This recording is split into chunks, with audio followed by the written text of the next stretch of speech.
Hello, everyone. My name is Stephanie Griffin. I am the Executive Director of ACMP, and I just want to thank you all for coming to the third edition of ACMP Film Club.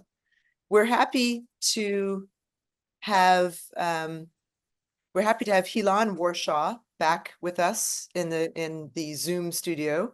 Hilan's film about Alban Berg was the subject of our last film club meeting. His film Secret Song was a very artistic documentary about Alban Berg. Today we're going to explore another documentary he made about Arnold Schoenberg and the Expressionist artist Richard Gerstl, Through the Darkness. I hope you've all managed to watch the film at this point. I'll just briefly summarize the thesis of the film. I mean, the film basically talks about a specific moment in each of their lives. They became close friends. It was a very specific time. In fin de siècle Vienna, there was a real arts community, artists of all media that were close friends and, meeting regularly. They both, Gerstl was an artist, Schoenberg was a composer. They both had a passion for each other's art form. And apparently Gerstl's first love was music, and he actually met Schoenberg at a concert. Schoenberg also loved visual art, and many of you may know that he was also quite an accomplished painter himself. And when he met Gerstl, he really championed his work and eventually realized that Gerstl would be a very good teacher for him. So he actually studied painting with Gerstl. So the two of them became very fast friends to the point where Schoenberg invited him to stay with his family at his summer home in Gmünde, which is where he composed most of his major works. This move on his behalf made perhaps Gerstl a little too close of a family friend for his comfort.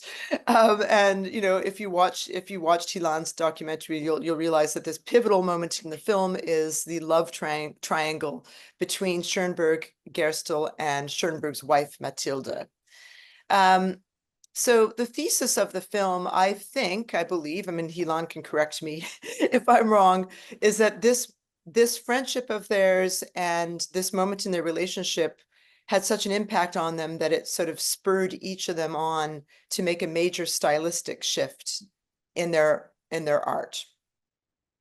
So in their development as artists, Gerstl, this is like what, traumatic events that happened around the same time as he was hanging out with the Schoenberg family, and then Schoenberg, the trauma of finding out about this affair, made them both sort of radically change style.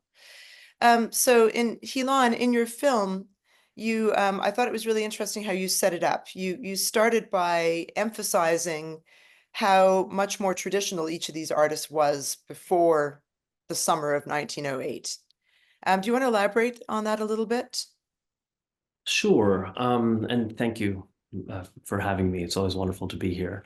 Well, you're absolutely right that I think the film is arguing that this very sort of overheated, if you will, human moment, human drama between these two people, three people, happens to really spur the two of them who were professional major creative artists in radically different directions in ways that really impacted cultural life after that. I mean, Schoenberg starts composing atonal music in the immediate aftermath of this crisis, beginning with his second string quartet, which is a piece where you can sort of follow his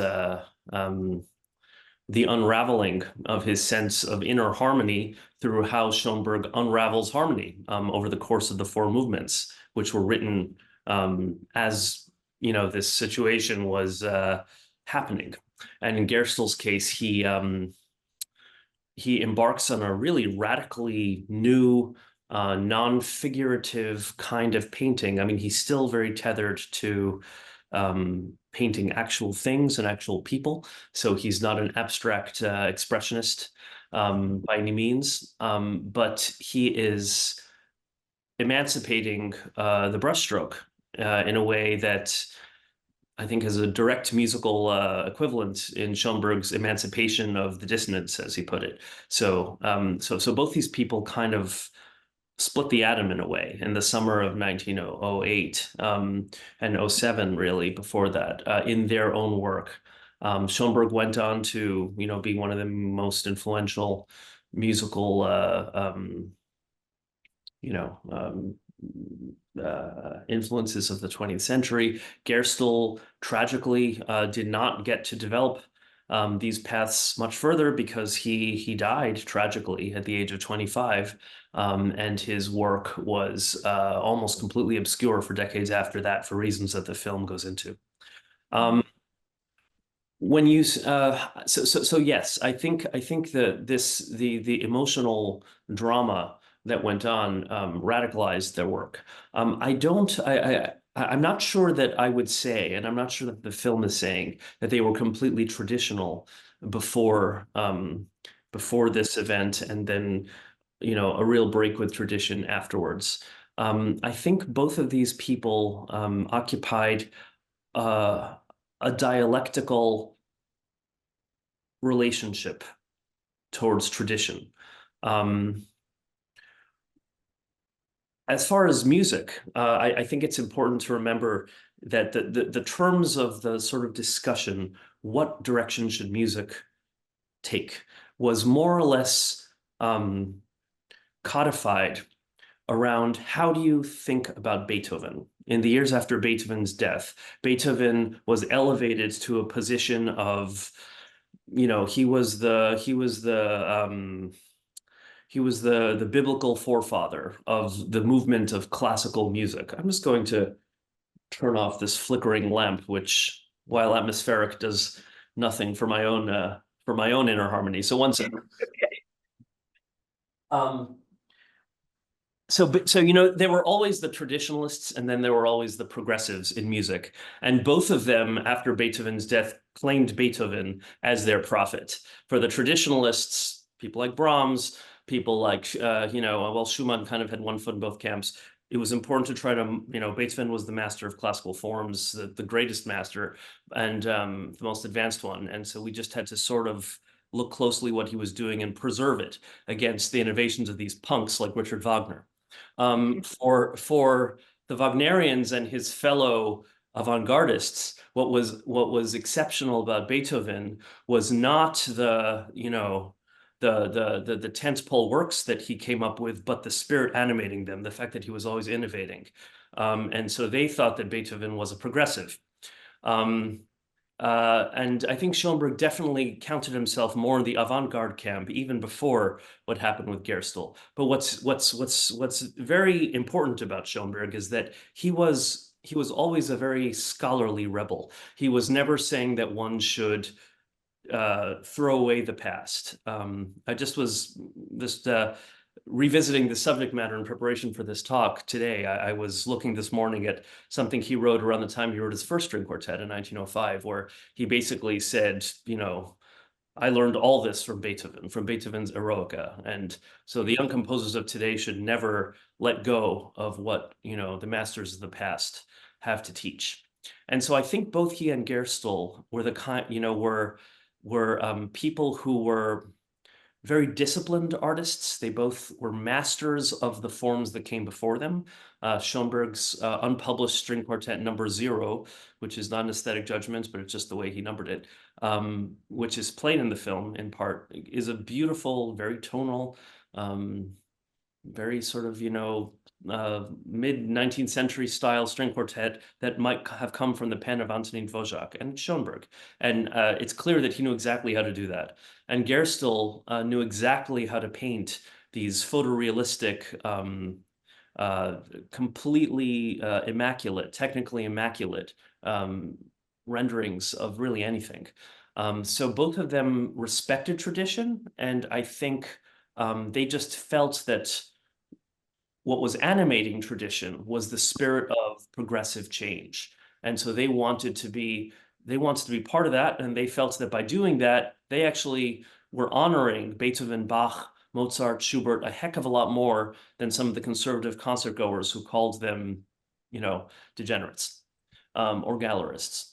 So I think probably both of them thought, that they were still doing the same kind of thing. But if you look at what they were actually doing, it goes into another galaxy after the events portrayed in this film. I mean, Schoenberg decides to take away the key signature for the first time. And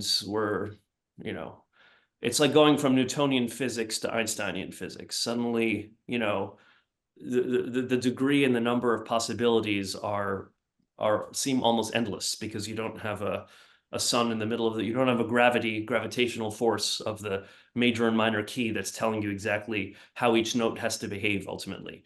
And Gerstl does really much the same thing. It's completely incredible what he does in those last paintings. He basically frees the brushstroke in a way that I think people only started doing again in the 20th century. I mean, later in the 20th century, people like Willem de Kooning, who had never heard of Gerstl. So yeah, that's a very long way of saying that, yes, I think this changed them, but I don't think it turned them from traditionalists to rebels. I think it gave them their rebellion. It gave them the torch it gave them the fire. Interesting. Yes. And actually, I enjoyed when the interviews, because I didn't know very much about Gerstl. I'd only sort of heard him mentioned peripherally in music history classes, actually with Pia Gilbert.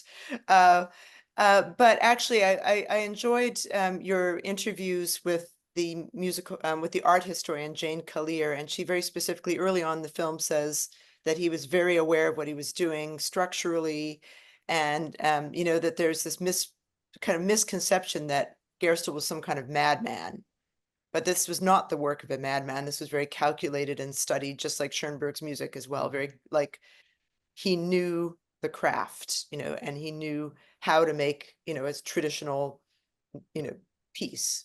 And so did Gerstl. It's like, think about someone like Stephen Sondheim, who was mentored by Oscar Hammerstein, and he could very easily have written the traditional American musical for the rest of his life and done it very well. He evolved out of that, as an educated rebel, and that's what these people were. Yes, that's a wonderful way of putting it. I would like to screen share the first sequence of your film where you show, the moment that you illustrate the moment that in Gerstl's life that kind of prompted this change. And so the moment in Gerstl's life that prompted this change was not exactly the affair. It was he was at the summer home of the Schoenbergs and received this disturbing news. So let me start by screen sharing that. I'll mute myself. I think it's probably a good idea.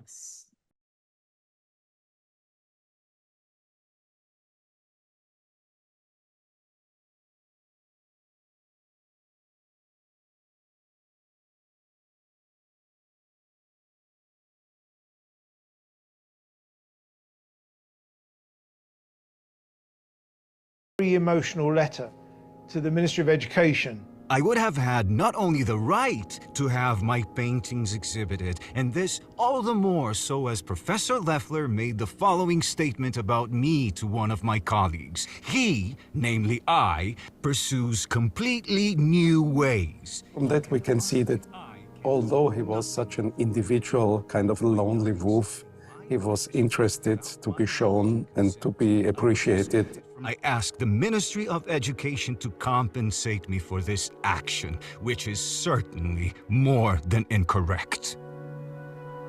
And that may have been another reason why he painted with such vigor and anger. He took his materials and he painted in the garden of Schoenberg's farmhouse. He painted the Schoenberg family in a highly stylized, expressionist manner that really had not been seen before. He doesn't only use the brush, but also the other side of the brush. And he uses also his hands and fingers to structure paint on the canvas. Furthermore, there was the painter Gerstl, whom Schoenberg had invited. A crazy guy who, instead of using a paintbrush, kneaded and applied paint with his fingers. A real bohemian. The portraits of the Schoenberg family are a kind of pinnacle and does herald a new phase in his work. Broader strokes, wild sort of concatenation. If the paint is already dried and you paint on top of it, you're putting on a completely new layer. If you're painting over a paint layer that's still wet, then you're going to have a smear. And kind of emotionalizing of the brush lines. This structure of foreground, figure, background didn't work anymore. The whole space speaks. Thank you. Very beautiful camera work, by the way, Hilan, all the close-ups on the paintings. I really, really love that. So yes, so that moment in time, this, as you mentioned, the emotionalizing of the paint stroke. After that point in the film, one of your art historians mentions his hypothesis that Schoenberg was actually watching this happen because Gerstl was painting outdoors and watching it, and he was saying that he thought this had, because Schoenberg was also a painter himself, so this inspired him in his painting, but also in his music. So for the chamber music lovers among us, which is basically all of us, as this is associated chamber music players, I really enjoyed all of the scenes in which you kind of portrayed the influences of, the progression of this relationship with Gerstl and Schoenberg, between Gerstl and Schoenberg, before and after the affair with Schoenberg's wife, and, directly related it to each individual movement of String Quartet No. 2, which you mentioned earlier on. And I really loved how in this documentary you sort of interwove speaking with the, elements of live performance, studio performance. So I would like to talk a little bit about the first movement, and I think I'll start by actually screen sharing the scene where you talk about the first movement. And the music is being performed by violinists Clara Kim and Giancarlo Latta, violist Maren Rotfritz, and cellist Claire Manfredo. And let me just, without further ado, just share that.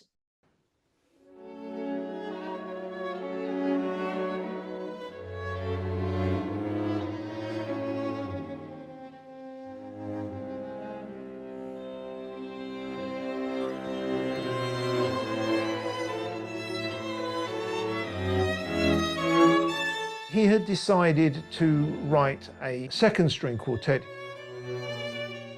He had started it in Gmunden the previous year and had, I think, written the first movement. That's the most normal movement in a way. It's a sonata form that people might have recognized, even though parts of it are quite dissonant. I don't think the beginning of the second quartet had anything in particular to do with Gerstl.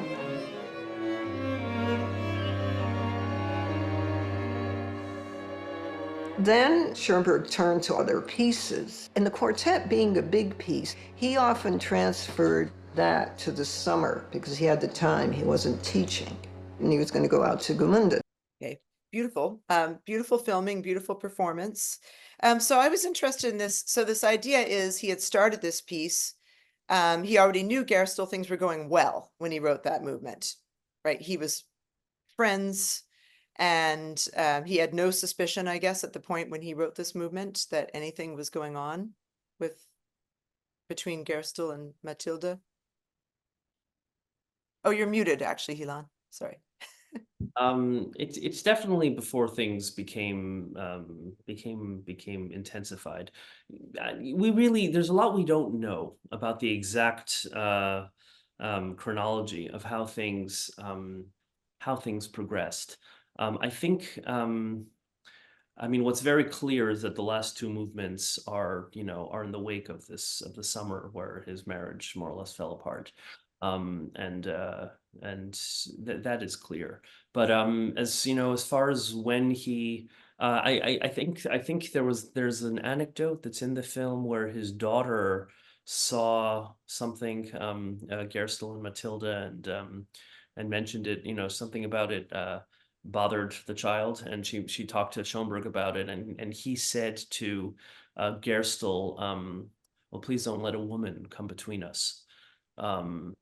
Which by the way is a very interesting way to react. It almost suggests that on some level the relationship with Gerstl was as important to him, in a certain way as with Matilda. Very very different relationships, but so I think there was something in the background maybe, but he probably, it wasn't anything that was troubling him. So yeah. Yeah, no, I noticed that right away, that it was kind of backwards. That he didn't say to Matilda, "Don't let Gerstl get in the way of our marriage." Right. He Yeah. said to Gerstl, "Don't let a woman get A woman. between us." Yes. A woman. Right. Very, very, very revealing. Not even this specific, person, Yeah. but a woman. So yeah. So I think things were more or less on an even keel as far as he was concerned when he wrote that first movement. And actually, prior to that scene in the film, you also discussed sort of the nature of their marriage, which was not atypical of the time. You have to remember that this is early 20th century, and it's also Vienna. A city whose orchestra didn't even have women in it till relatively recently.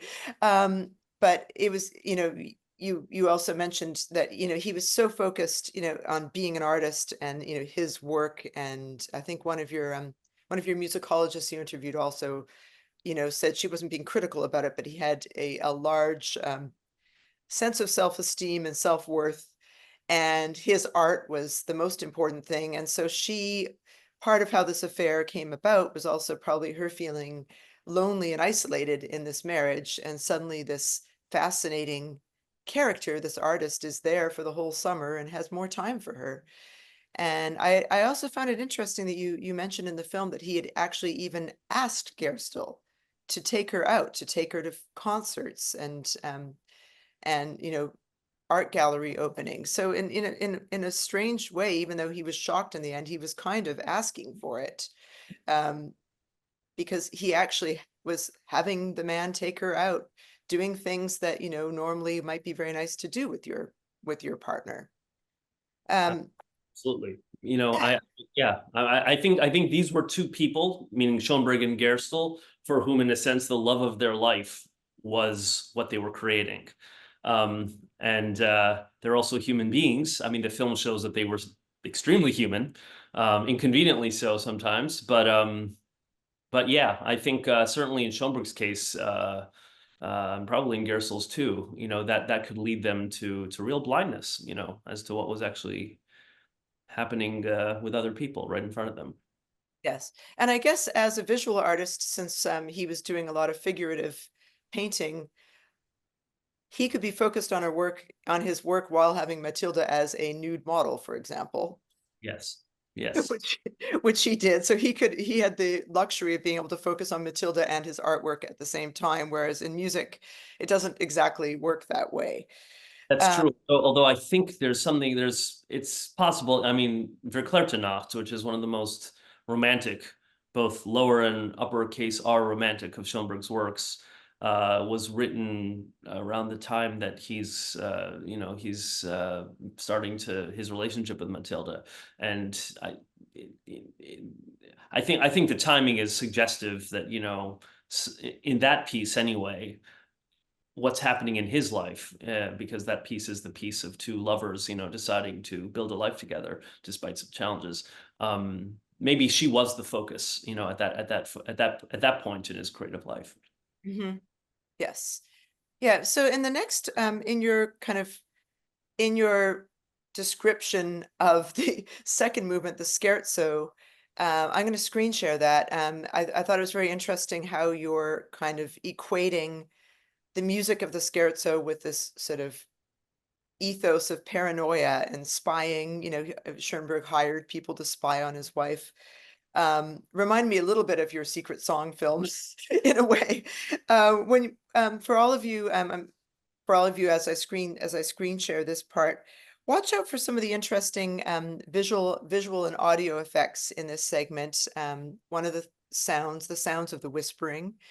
But also this is one of the first points in the film where you animate old photos from the time in a very, clever and artistic way. Let's watch the part of the film where Hilan, where the quartet plays part of the scherzo.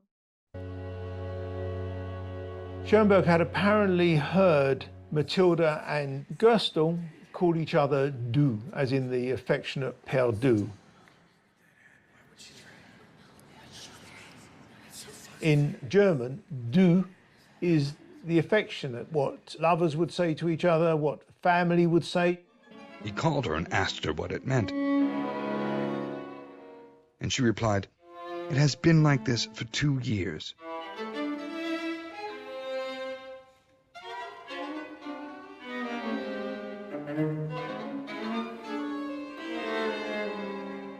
From that moment on, he suspected something because he appointed Fräulein Bean as a spy to tell him of anything suspicious.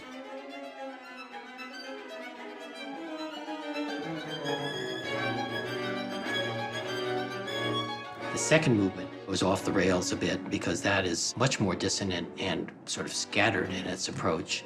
The different lines are often quite independent, and when they line up in harmonies, those harmonies don't sound like traditional harmonies.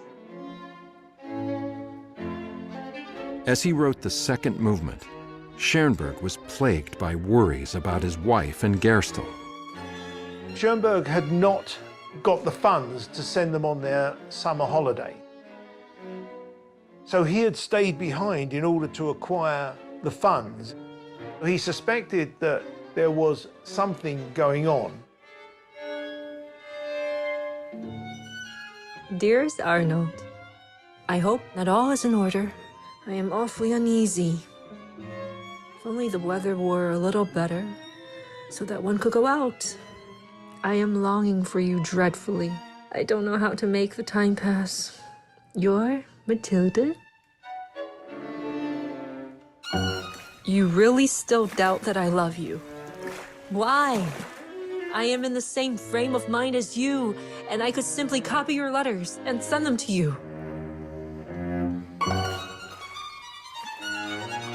I asked Trudy whether I should write the truth, and she said softly, no.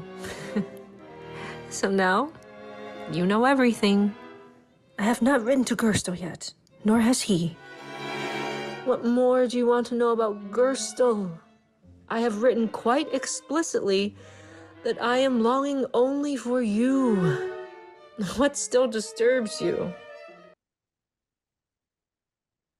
So, Hilan, I want to ask you, is it actually, you mentioned that it's, how much of this is your interpretation, or is it documented in letters from Schoenberg or other, contemporary sources that this music of this scherzo is from that time when he was starting to have doubts, like after he heard about his daughter seeing Gerstl kiss Matilda?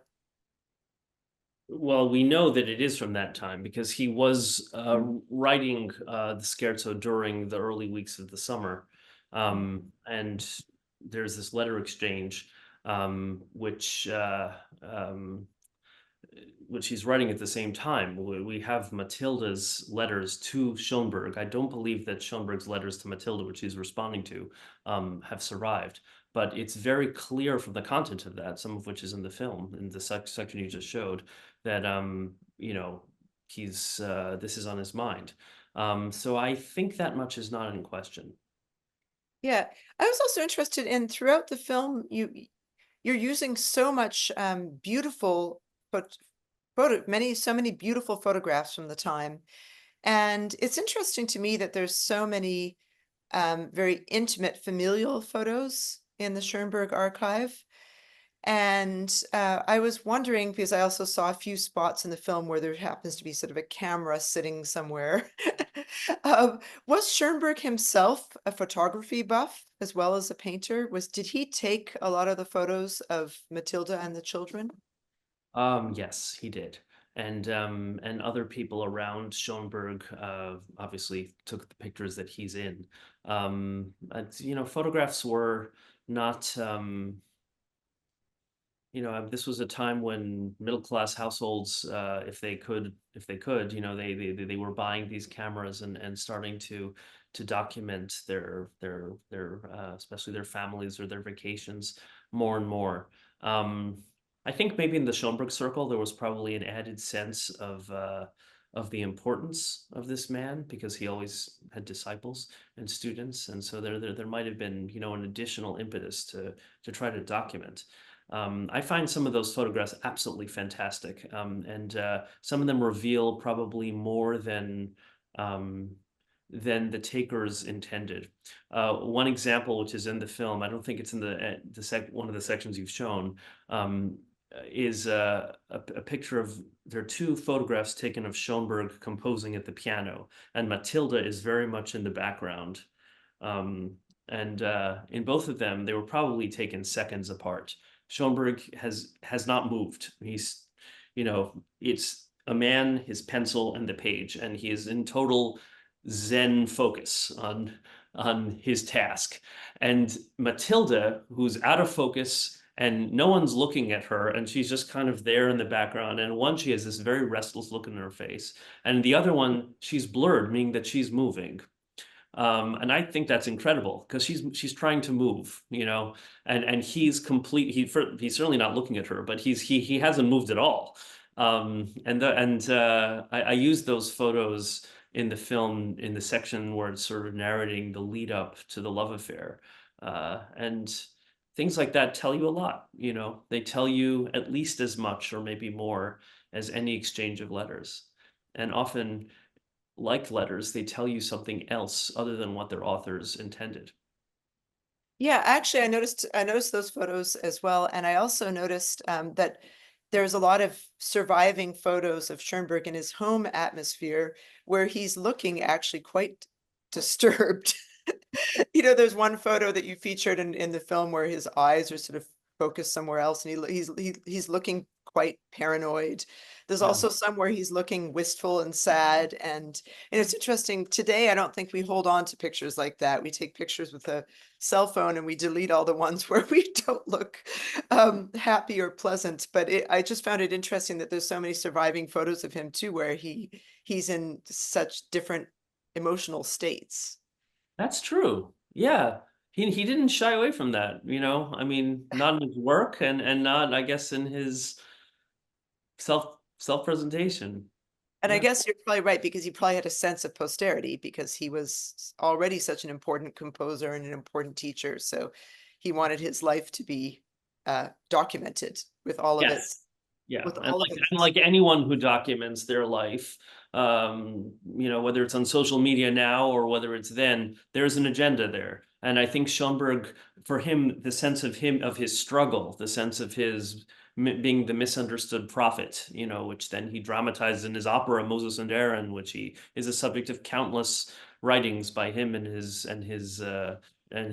students. I think that was important to him. This is not a guy who was writing light, fluffy music that was programmed on the Sunday concerts. This was a man who felt, like he really was not being given a fair shake. And so, yeah, I think he probably just felt that way a lot. And so the camera revealed that. And I think the fact that he was that willing to reveal it to the camera probably also has to do with the specific version of Schoenberg that he was selling to the world. I mean, if you look at Alban Berg's photographs, he looks completely different. It's a different story, and he's a matinee idol. He's posing like Oscar Wilde, that was a very different, much more overtly, a much more sly personality Alban Berg was, I would say, in many ways. And Schoenberg was, he was just kind of letting it all hang out, I think. Yes, and sort of in a way, kind of not to seem negative, but in a way, kind of wallowing in it too, like probably these things happening in his life and how it affects his art. So speaking of wallowing, that brings us to the next two movements of the string quartet. So it was a radical shift in the idea of including a singer in a string quartet. I believe Schoenberg was the first person to do this in the context of a multi-movement string quartet. He was, and one way in which this film, not to interrupt you, but could be, could, if any theater chain ever wants to present a double bill of this and Secret Song, in some ways this really is a prequel. The string quartets are, because Berg was hinting at this when he wrote his string quartet about his own love triangle, but in keeping with a wiliness theme, unlike Schoenberg, he then erased the vocal part because he didn't want to make it too on the surface. Interesting. So do you think that, I mean, it's possible Schoenberg actually even directly told Alban Berg that this quartet had something to do with the love triangle? I think among the Schoenberg circle, it was common knowledge. They knew everything that was troubling Schoenberg. Yes, because we know that Anton Webern was actually a go-between that he used to come between Matilda and Gerstl. I think that's mentioned in the film, where Webern more or less was put on an errand, a mission to persuade Matilda to come back. So if Weber knew about it, I think Berg would have known about it. Some people think, Leon Botstein, my wonderful thinker and my colleague who's been in several of my films, including this one, thinks that that Berg alluded to the Gerstl matter in Lulu when he has the painter with whom Lulu's having an affair kill himself out of grief because he can never really have Lulu. So he thinks that Berg was sort of poking Schoenberg in the eye about this, even in Lulu. Yeah, that makes sense. It can't really be coincidental. I don't think. Yeah. Well, I mean, Lulu was based on a play by Wedekind. I'd have to check in the play whether it's a painter who kills himself or not. But in any case, a lot of the choices these composers made were referring to what was going on in their lives and also in each other's lives. Well, and also he had to choose that play as the subject of his something led him to choose that play. Yes.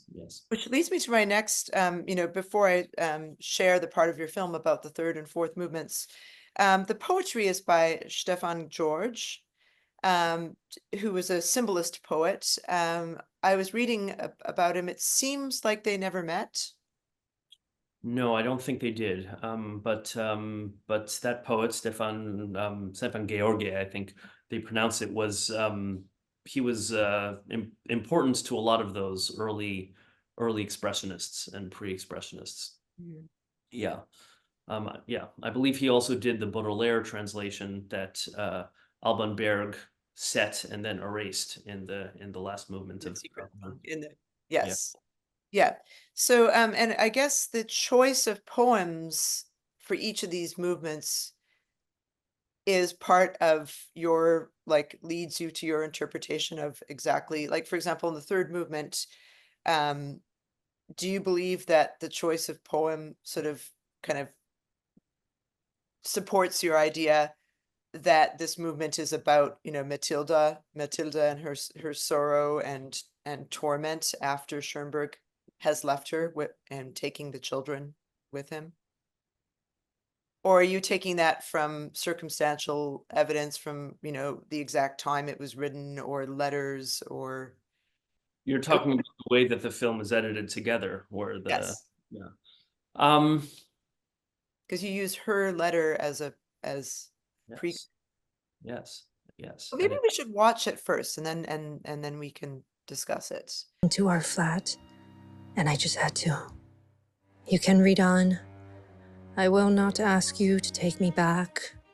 If it is possible to mend what I have done to you by feeling great pain, then I surely do. It is a just punishment, I know, but it is terrible. My dear, dear children, I think I will never see them again. And you, how you must hate me. I would have liked to tell you several things in my defense, but you do not believe me.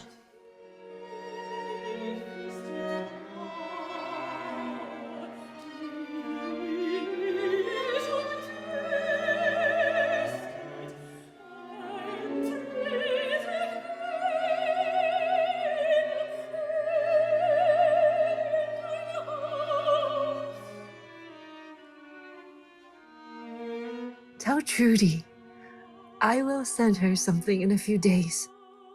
And if she can, she should forgive me.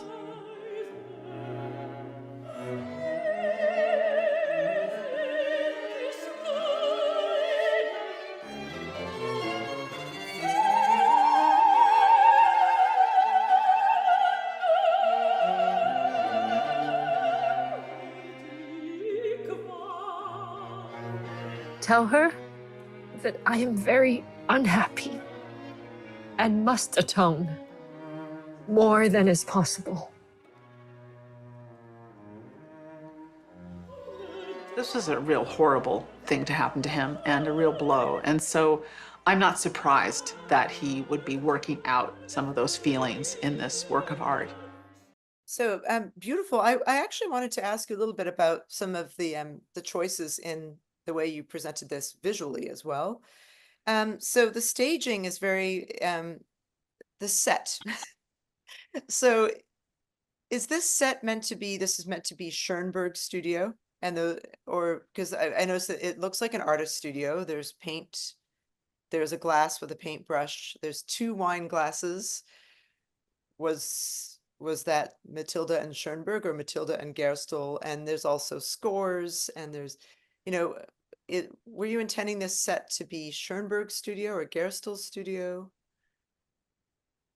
Well, I think it's important to mention that there are several components visually in what's that were drawn together in that sequence. There are the location shots of Schoenberg's apartment in Vienna, and so that's the spiral staircase, and you know, and the actual rooms with Schoenberg's painting hanging on the wall. That was footage that my team and I filmed in Vienna. And then there's the performance itself. And for each movement, I wanted to create a different visual background that would trace the emotional arc happening here to some extent, or evoke it. So the first 2 movements are in more or less realistic kind of bourgeois looking, you know, drawing rooms, filmed at the beautiful Liederkranz Foundation here in New York. And you know, nice drapes in the windows, and it looks very sort of Middle European and realistic. And then the last 2 movements, we moved into the stage of a theater company on, you know, in my neighborhood that, you know, I've that's a wonderful theater on 86th Street, and they sort of let me sort of take over their space, and that's meant to be a kind of just a dreamland. You know, I don't know that it's meant to refer to any location literally. It's just things that are almost floating through the mind. So you have fragments, you do have paintbrushes, you have musical scores, you have pools of light, you have staircases, and I drew from, you know, different kinds of scenery that they had backstage. And the goal was to create a kind of a dreamlike space, because things are coming apart after the, you know, relative order of the first 2 movements. I love the choice of lighting, actually. The first 2 movements are filmed in sort of regular light, more normal light. And the choice of red lights for this movement that's so much about passion and torment, I thought was, you know, a very, very moving choice. I don't have any, you know, I can't, you know, prove, you know, that this movement is meant to specifically dramatize guilt that he felt Matilda was feeling. I think the timing is suggestive. Of course, you know, when one's putting together a film, it's not quite the same as writing a monograph, you know, with footnotes. You know, it's telling a story, and it's trying to really create a drama. In this case, I mean, I felt it all, in many ways, it almost wrote itself. The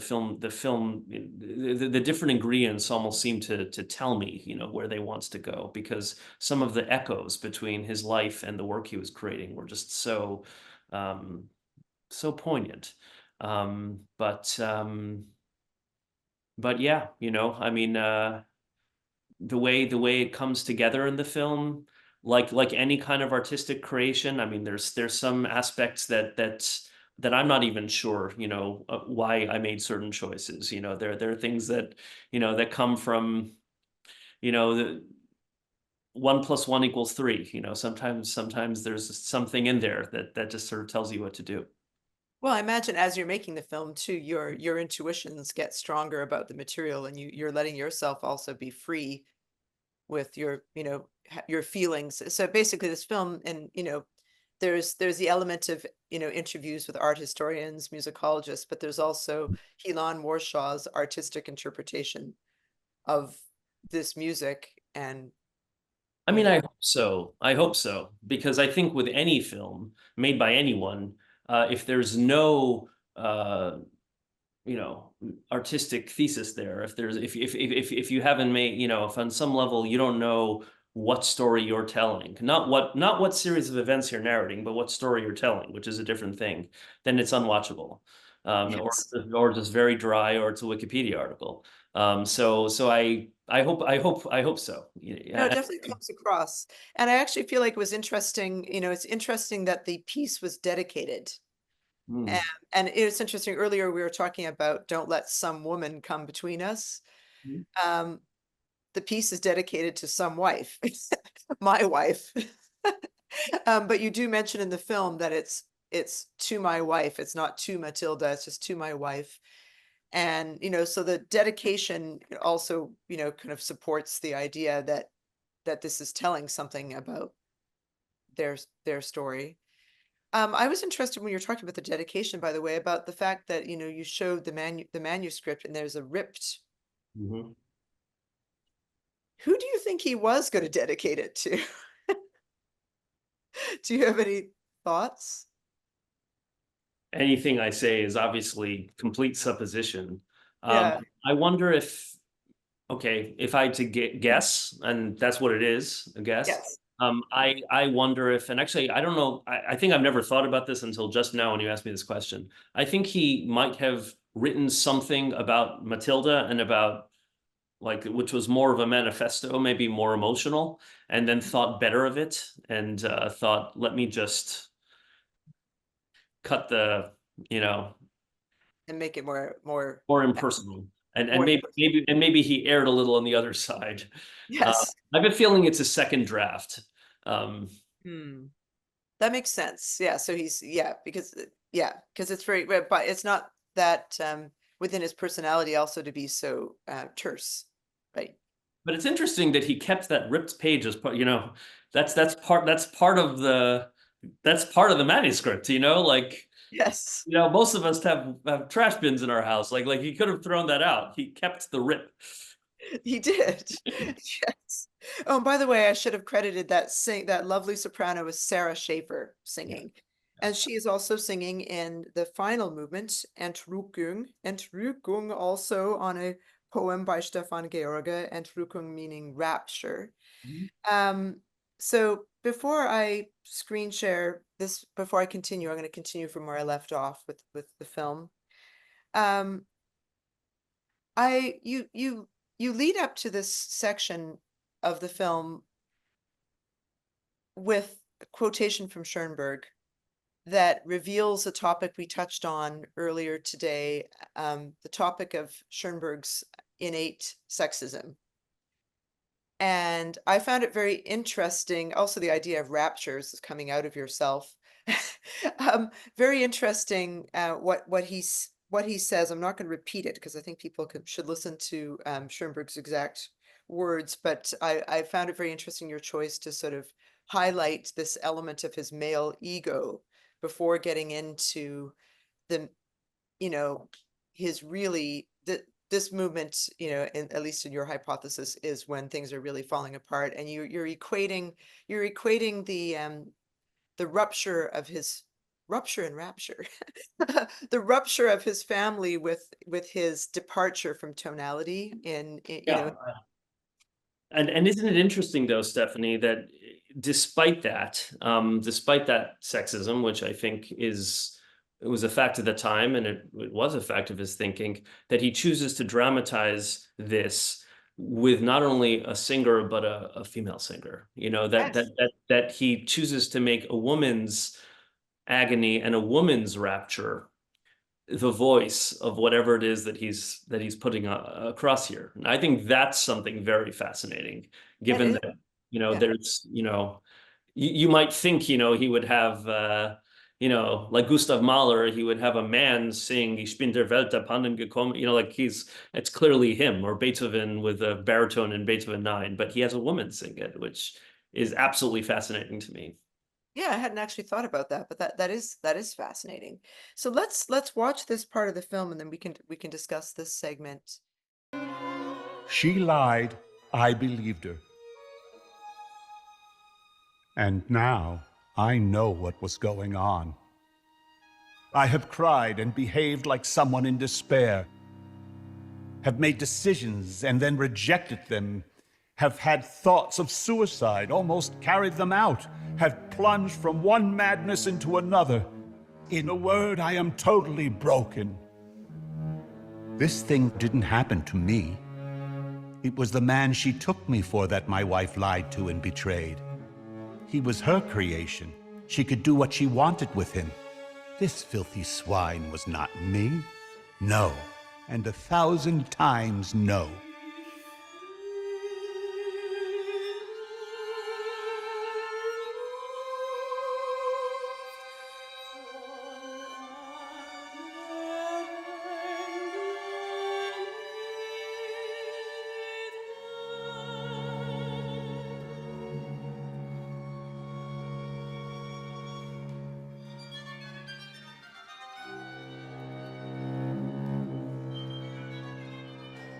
And it takes you psychologically to a different place.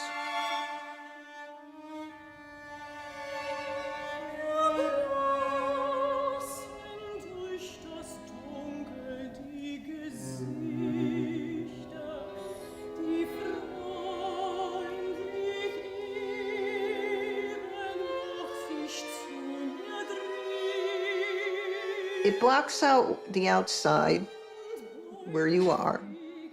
It sweeps you up.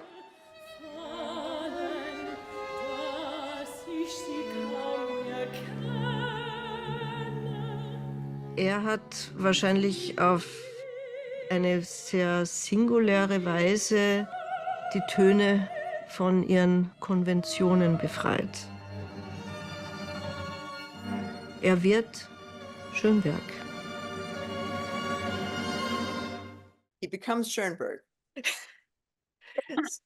So in this section of the film, again, you chose a very different style of filming it to capture this new mood of the rapture. The rapture of Schoenberg's rapture, I should say. I found it very, very interesting how you switch from this sort of darkness to these beautiful, bright, sunny scenes from his country home, and then it mirrors the text. The places I used to love, the faces that used to look at me. It was also very beautiful how you in this, your use of the photo cutouts, the animation of the photos, and the mix of the black and white photos with the reality coming in and out of this, what used to be and what is now. I felt that was a very effective way of showing that, and how you showed the, I really loved your choice of the animation of the family falling apart, including the children, and immediately the notes getting all shuffled. That was a very, very, very beautiful effect. Yes, and also you're focusing on his paintings more in this scene as well. And did you choose to focus on his paintings such as The Red Gaze and some of these other expressionist paintings by Schoenberg himself in this scene, also because chronologically do those paintings also line up chronologically with when he composed this movement? Oh, so you're muted, yes. Good, yeah. He painted the paintings, I think, a couple of years after. Those are from, I think, 1911 or 1912. But I think it, like a lot of the things that he was creating in those years, including Erwartung and The Lucky Hand. They go right back to these events. I would imagine that, you know, in the time, the actual thick of it when it was happening, it seems like there was a lot he was dealing with just on a day-to-day level. Maybe he hadn't processed it quite as much yet to be able to paint canvases about it. But there's no question in my mind, anyway, that the crisis that those paintings talk about are a very good match stylistically for what he's talking about in the document. You know, where I've had all kinds of fantasies, crazy, things that possessed me, crazy ideas, and all kinds of torments, and that's more or less what he winds up painting. So again, you know, it wasn't so much that I thought there was a, in that sense, I don't think there was a direct textual link, you know, where you can say, we know that Schoenberg painted this painting at the same week he wrote the letter, but I do think it all fits together very, very persuasively. So in Schoenberg's case, there's two big traumas. Trauma number one is finding out about the affair between Matilda and Richard Gerstl and leaving her, taking the kids with him, and like having the whole family break apart. That's trauma number one. But Gerstl's death is trauma number two. And I get the sense from your film and also from the, from the interviews and the letters, that he never really fully recovered from the trauma of Gerstl's death. And you'll note that I'm saying Gerstl's death and not Gerstl's suicide, because that leads me to my next question. So basically, it is pretty much accepted that Gerstl committed suicide in this extremely violent way, both by stabbing himself and hanging himself. And I believe he also burned some of his manuscripts, letters, and papers. I'm not sure. Did he also burn his papers? That's what we're told. Yes. So that's what we're told. And from what I gather, I'm not 100% sure you as a filmmaker are buying into the complete suicide argument. And what leads me to believe this was the sudden introduction of this. I'm going to screen share one more scene and then we'll discuss it.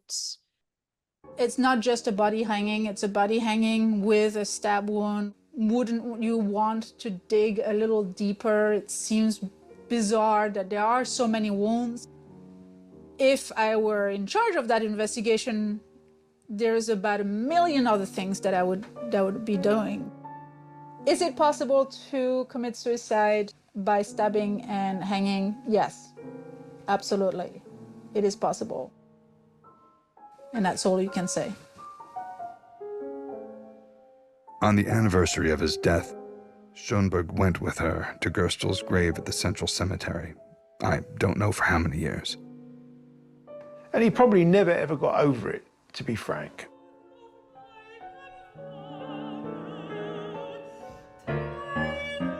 He wrote this opera, which is about a woman finding her dead lover in the forest.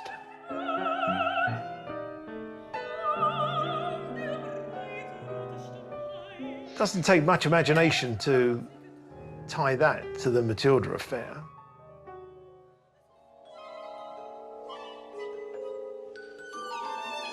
A very forward-looking drama that he wrote, The Lucky Hand. It's an allegorical play about an artist and a world that doesn't understand him.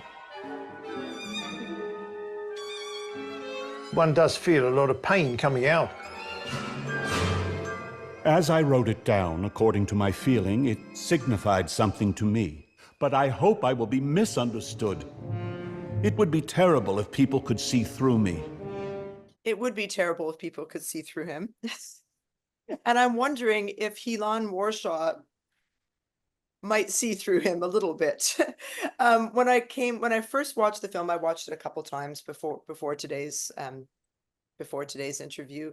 When I was first watching it, I did notice a few little elements, all mainly quotations from Schoenberg himself, leading up to, in the earlier part of your film, leading up to this, that made me wonder myself, like what you actually thought about the cause of Gerstl's death. Like I found it quite interesting. Near the very beginning of the film, you quote a letter from Schoenberg to Busoni, and it ends with, it talks about him, you know, changing his musical style, and it ends with, "This is my confession."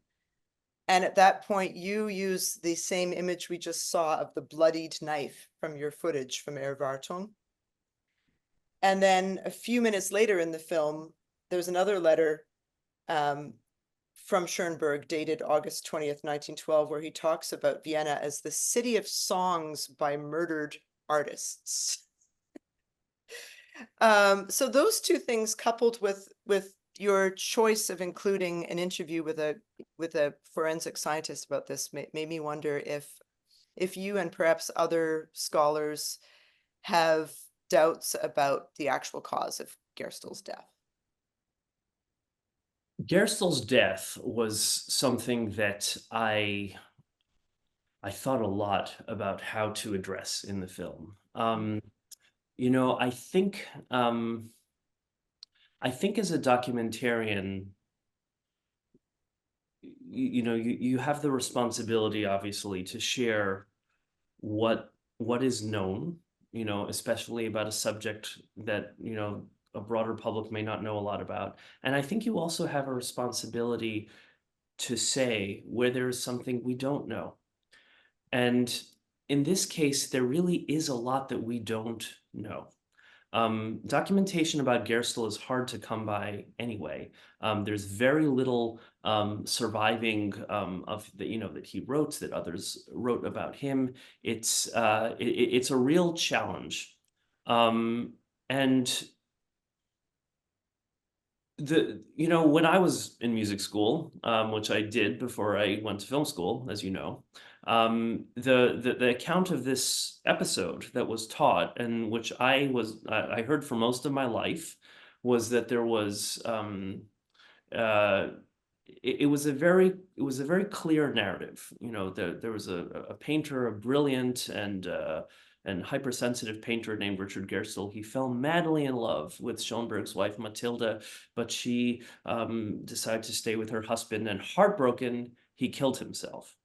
And that sounds very much, you know, it would be in line with a lot of what we know from that time. It was a time of very sort of showy love deaths and suicides and duels for the honor of people. You know, so it sounds right, except that, you know, if you listen to that narrative, you would assume there's a suicide note. You would assume that this man, you know, made it clear, you know, why he was doing what he was doing. In fact, there's no suicide note. No one seems to have witnessed Gerstl's death. The police arrived at a scene with a man brutally dead, and arrived at the conclusion that it was a suicide. You know, I think police work was in its infancy then, you know, which was one reason why Arthur Conan Doyle and others were able to entertain and enthrall people with the tales of superhero detectives like Sherlock Holmes. You know, I don't think fingerprints were really collected yet. And I think one just has to be humble about the fact that there are things we don't know about what happens there. I don't want to, you know, it's not my job and it's not my desire to lead to, you know, to get into conjecture land. I think there's a range of things that seem plausible to me. I mean, the film does point out that Gerstl was a very volatile personality. It shows that he burnt his paintings and his canvases earlier in his life when he was still a student.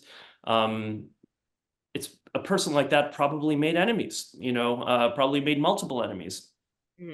And there was clearly also a kind of mental illness and self-destructiveness. It's certainly possible he committed suicide.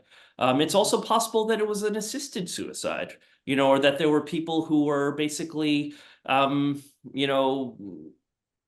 of in on it. I really don't know.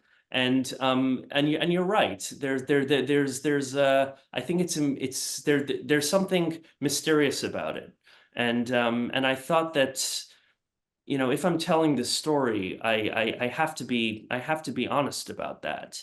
But you want to do it in a way that's responsible. And I really had to think hard about a lot of the choices, the editing choices, because again,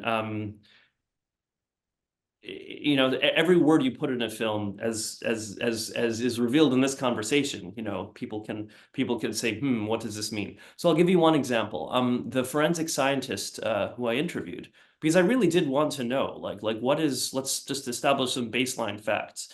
If this had come across your desk, does that compute? This could be a suicide. I mean, what she said was, her full sentence was, is it possible to kill yourself by hanging and stabbing yourself simultaneously? Or, I'm lightly paraphrasing her. Yes, absolutely, it is possible. And that's all you can say. And then she went on to say, but could it be homicide also? Yes. And I chose not to include the last part of that sentence, because once you use the word homicide, that's a very heavy word. That sort of changes the viewer's experience, I think, of what they're seeing. And then the question really, comes up, well, if we're hearing this could be a homicide, well, good God, like who, who could that be? Who's, and I don't have an answer to that, and I'm not interested in getting into that. I'm not sure anyone will ever know. I think there's, what we're told is plausible, but from the very beginning, it seems there's a lot that, there were efforts to control the narrative around Gerstl's death. I'll give you an example. There's a letter that Schoenberg wrote to Gerstl's brother, Alois, in 1908, which was the year of Gerstl's death. I don't have an exact date when in 1908 it was sent, so I don't know how soon after the death it was, but here's something that Schoenberg wrote. And this was in an earlier version of the film, and I cut it more or less for time reasons, because the film had to be a certain length for the network. And I'll just read, it's a few sentences long. Dear sir, I do not know whether I have the right to direct a request to you, but I think that I, who is without blame in this matter, and has suffered, and still suffers, you will not after all deny me. I'm afraid that if one discovers the reason for your poor brother's death, the newspapers, in view of my position in society, will give vent to their lust for sensations, and in a more or less obvious way will turn me, the innocent party, into a laughingstock. Surely you do not want this yourself. Your brother also did not wish it. Even if I got over this. My God, I've had to get over many things lately, and I could get over this too. But for the sake of my wife, you should prevent this. I mean, this is what your brother wanted. Perhaps you might find it possible to give hurt feelings about lack of success as a reason. You gain nothing from my discomfort, after all. It is simply a matter of giving some reason in order to avoid sensation. I do hope you will afford me this consideration, and I thank you in advance. Respectfully, Arnold Schoenberg. So, I mean, there's a lot that's very interesting about that letter. Every time I read it, I find something interesting about it. This time I find it interesting that he seemed to know or think he knew what Gerstl wanted. And so I don't have any conclusion from all this, but what I do know is that there was a lot of questions, I think that people have probably always had about what exactly happened. And why? And that's what would happen, if a young man in his mid-20s suddenly meets that end, and there's no suicide note, and there's no there's no context that's given. We know that the people around him were quite surprised. He was very productive in the weeks leading up to his death. And I just don't know. As far as the visual touches you're talking about, again, I'm afraid I'm going to keep disappointing you, Stephanie. There's not always a definite answer as to what it was. You know, this means that, because I just think that, again, filmmaking is ultimately, you know, I mean, it's ultimately more an art than a science. The bloody knife is a scene from The Lucky Hand, which is a scene where an artist who is specifically Schoenberg, I mean, Schoenberg says that's not, he wrote the libretto, he wrote the music, and it's an opera where this artist has a wife, and then there's a very debonair young man who comes in and who kind of is everything that's tormenting this artist, and the wife goes off with him, has an affair. And then the artist goes off and then comes back with a bloody knife and the heads of his enemies strung around his belt, and he's vindicated. And so that's the plot of that opera, and that's what he writes to Alma Mahler. You know, it would be a shame if people saw through me. I mean, this is Schoenberg put that out there. I'm presenting it in the film. You know, what goes on in people's minds is the subject of art. Is it possible that someone in that situation would have had thoughts, obviously not wanting to do anything about it, but would have had thoughts, you know, I wish this, you know, I wish something horrible on the person who hurt me so much. Maybe that's what it was about. But, you know, there's a lot going on there that's outside of the standard narrative that I was taught in music school, that Gerstl killed himself out of heartbreak for this woman he loved so much. And I wanted to make that clear. No, and I actually like that you kept it open-ended and vague so that we can watch it and kind of come to our own conclusions. Or it seems actually impossible to really come to a conclusion. As you said, it's way too late. You know, they didn't have the forensic science back then. There's no way of proving anything at this point. Probably so. There's a, you know, there was one sort of documentary source that I asked for access to, which was denied to me by the museum in Vienna that allowed me to film a lot of Gerstl's works, and that was Otto Breika was an art historian who carried out a long conversation about Gerstl and Gerstl's death with Gerstl's brother. And he wrote basically a précis of that conversation, where he wrote down everything he learned from the brother. And I had hoped to get access to that, and I wasn't able to do so. So I don't know if there's some information there. I would be very curious. I haven't made a film about Webern. I don't know if I will. I made one about Schoenberg. Wondering if you would. Right, yeah. It's about time, right? The second Viennese School cinematic universe demands it.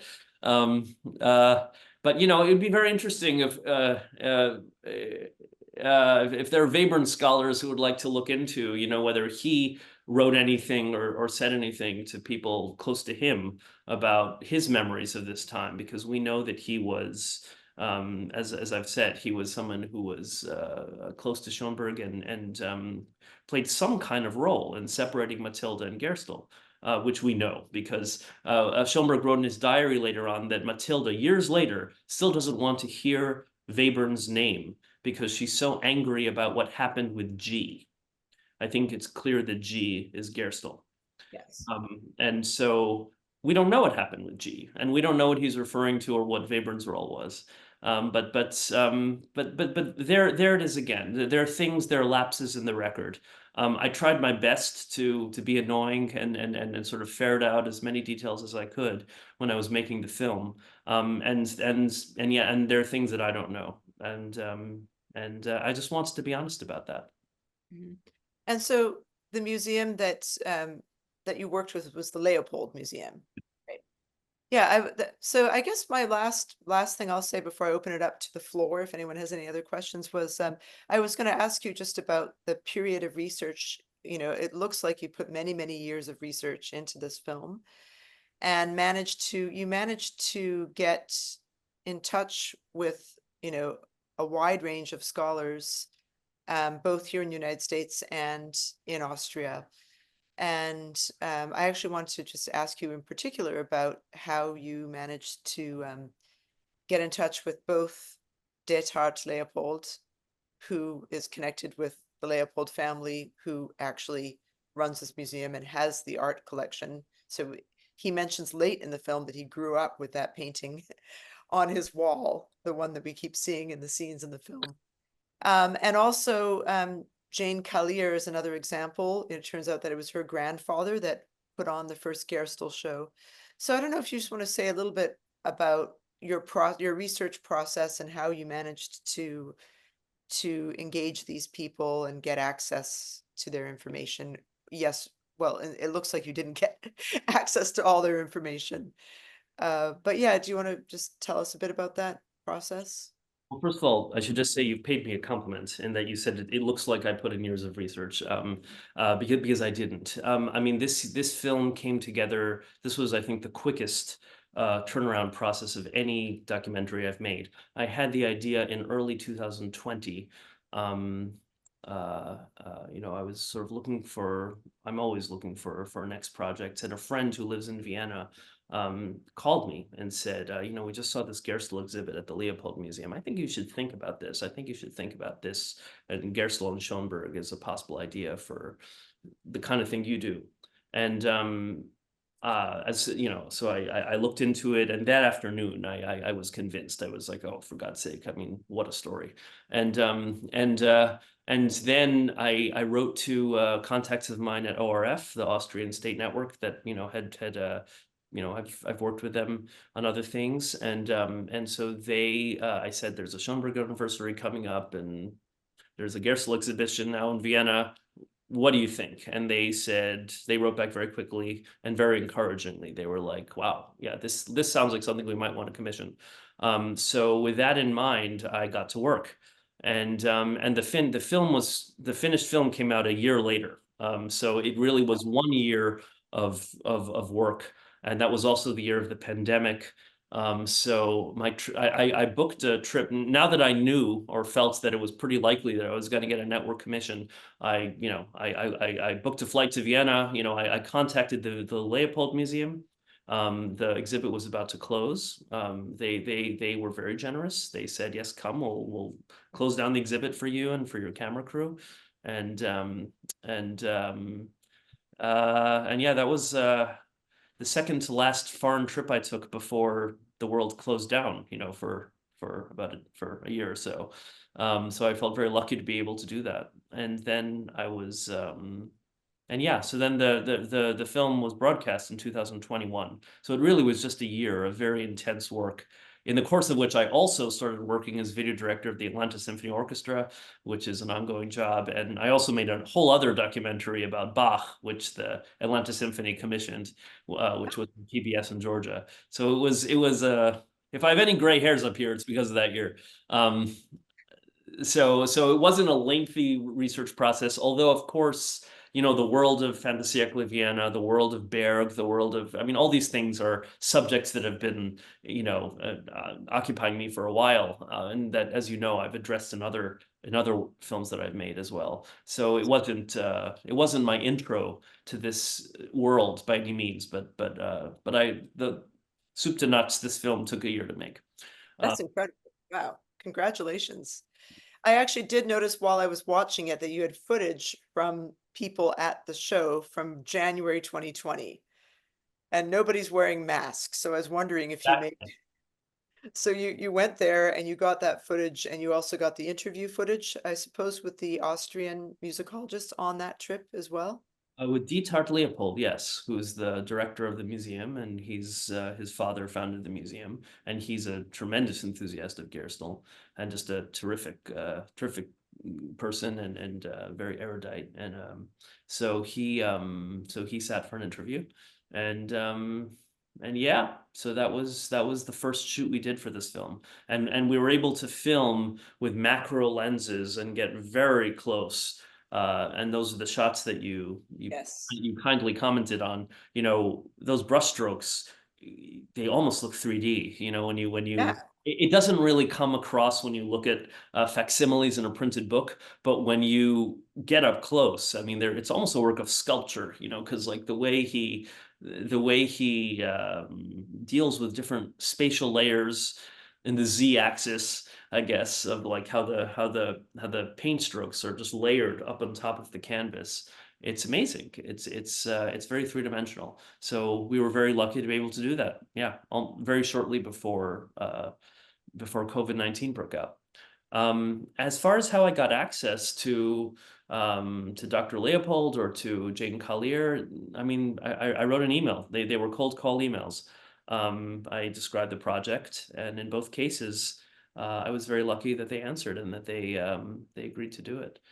In general, I found that people who have sort of devoted their professional lives to serious research about something, if they, you know, if they hear about a project, if they're approached about a project that seems serious and that's, you know, they're asked for their expertise about the topic that they love, most often they're going to do so. I know I do, you know, if someone asks me things like that. So, but you know, it doesn't always work out. And I was very lucky that they did. And they both, as everyone did in the film, they both added a tremendous amount.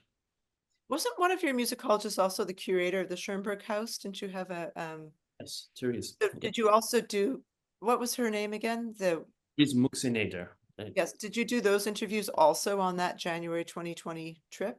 No, that was a little later, and by then I wasn't able to travel to Vienna, so I had a couple of crew colleagues in Vienna who So they did it. did Yeah. it. I asked the questions over Zoom. Oh, wow. Okay. And all your quartet footage, that was all during the pandemic. Yes, it was during the late summer of 2020 and the fall of that year. So there was a lot of discussion that obviously went on around what people felt comfortable with in terms of filming with masks on or not. For a time, I experimented with an idea where I had masks printed, Stephanie, with faces of Gerstl and Schoenberg's like express. Oh, wow. You know, so I thought, well, if we're gonna do this, you know, let's make it, you know, let's motivate it. But then I decided that I thought the world is going to eventually come out of this, and let's hope. And I thought that it would date the film if they're wearing masks. So, but it was important, you know, to obviously. There was a lot of prep work that went into that, and the, you know, and vaccinations and people, everyone confirming that we were all on the page where we felt comfortable with doing that. Wow. Well, bravo. Amazing work for 1 year, stop to finish. But yeah, it's true. A lot of the research you had done for other films would have fed into this, your Berg research. And so you already had this all sort of stirring around in your mind. I think all the films I've made so far, all the documentaries are sort of, you know, there are family links between all of them. You know, they're all their own stories and hopefully can be watched without the others, but they're standalone. But I mean, there's things that they're kind of invisible webs between them, sometimes visible. Well, I look forward to having you back on ACMP Film Club with your Webern documentary. Yeah. How long can you wait? A year, I guess, is all it's going to take you. So actually, before we end, I just want to see if any of our audience have any questions for Hilan Warshaw about his work, about this film. Beatrice, you're coming to life. Do you have a question? You're muted. Oopsie. I don't have any questions really, but I do have, I want to say this was fascinating, absolutely fascinating. And to talk about this film in such an intelligent way, it's just such a privilege. Thank you. Oh, thank you, Beatrice. Thank you. Do we have any other, do any of you all have any questions or comments? Or I was not able to monitor the chat because, oh, there is some. Let me see if there's anything in the chat. Oh, Stan Cohen had a question. Do you think Schoenberg would have created atonal music were it not for the events of the affair? Okay, great question. I'm gonna flip around the active and passive tense of that. Do I think atonal music would have been created had it not been? Yes, I do, because I think it was in the air.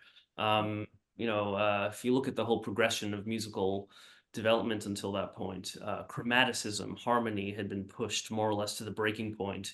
Certainly, first in certain operas of Wagner, then Mahler, Debussy. I mean, Schoenberg wasn't the only person who was pushing this. He was the first to really kind of make a point of doing away with a time signature entirely. But I think again, there was a very heady brew of experimentation and rapid evolution of the time, and someone would have, if not for him, and it may even have been him. Yeah, I think it attained new meaning because of what happened, and probably a new impetus, but it would have been something else, I think. I just want to say one other thing. Yesterday I saw the Tales of Hoffmann. Of course, at the end of the Tales of Hoffmann, the message is you learn from these hard, painful, dreadful experiences and go on to be somewhat new in your art or whatever. So that must have been in the air. Yes. Yeah. Thank you, Beatrice. Do we have any other questions or comments or complaints? I'm right here.